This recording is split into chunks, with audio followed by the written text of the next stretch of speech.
आज आपण कांदा भजे कसे बनवत्या बघूया। कांद्याची साल काढून घ्यायची, मग या कांदा स्वच्छ धुवून घ्यायचा आणि मग तो असा उभा कापायचा, असा उभा कापायचा। मग आपण त्याची भजी बनवणार, असा उभा कांदा कापवायचा, असा असा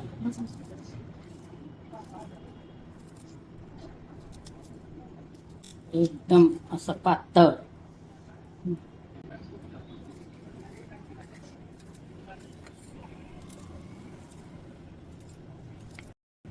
कापलेल्या कांद्यात मीठ टाकायचं आणि अर्धा तास ठेवून द्यायचं।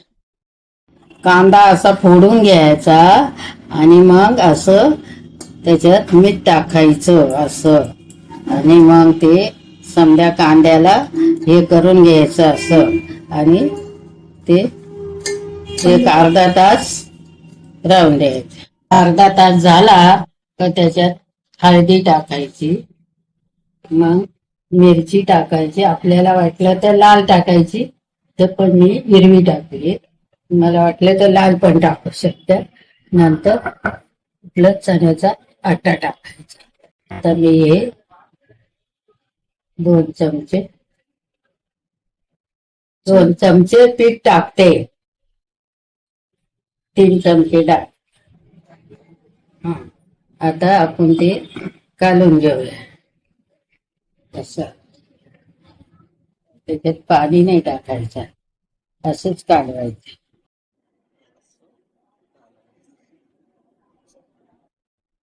त्याच्यात मी पाणी नाही टाकलं, असंच कालवायचं। ते मिठाचं पाणी झालं होतं ना, त्याच्यातच पीठ कालवायचं। कढईमध्ये तेल टाकून घ्यायचं, टाकून एवढं तेल टाक, आता ते टाकून द्यायचं। आता तेल टाकलं कढईमध्ये, ते आता चांगलं गरम होऊन द्यायचं। तर तेल गरम झालं, आता याच्यात मी भजी सोडायची। आता मी याच्यात भजी सोडली।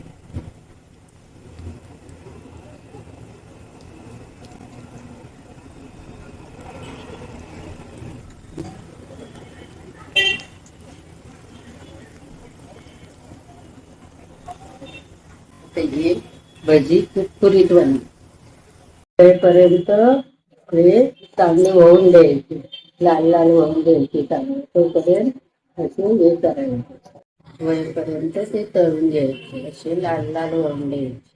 तर असे तळून घ्यायचे आणि मग असे दुसऱ्या भांड्यात काढून घ्यायचे, ते लाल चांगले होऊन द्यायचे।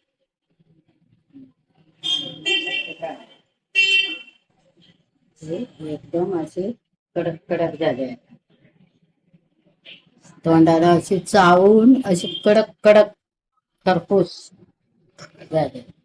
हे बघा किती कुरकुरीत झाले, बघा एकदम असे कुरकुरीत, तोंडात घातले का लगेच भुगा कावरतो। अशी अशी भजी बनवायची कांद्याची, एकदम हे बघा अशी झाली। याच्या बरोबर मी आता कोथिंबीर थोडी कापली, त्याची पण थोडी भजी बनवते।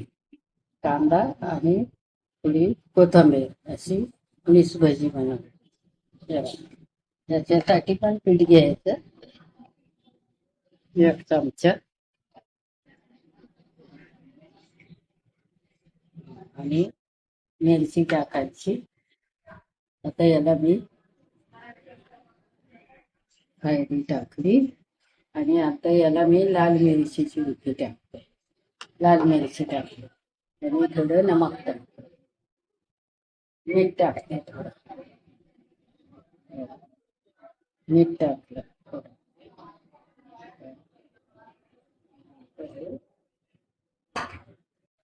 आता मी हे कालवलं आणि याची कोथिंबीर याची भजी बनवली।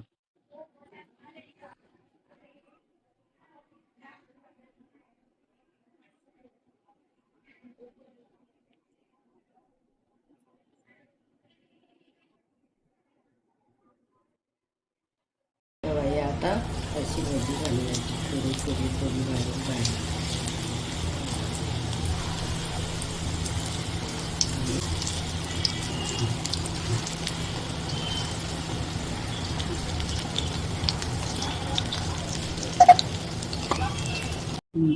आता हे आपले कांदा भजे आणि कोथिंबीर भजे लई टेस्टी झाले.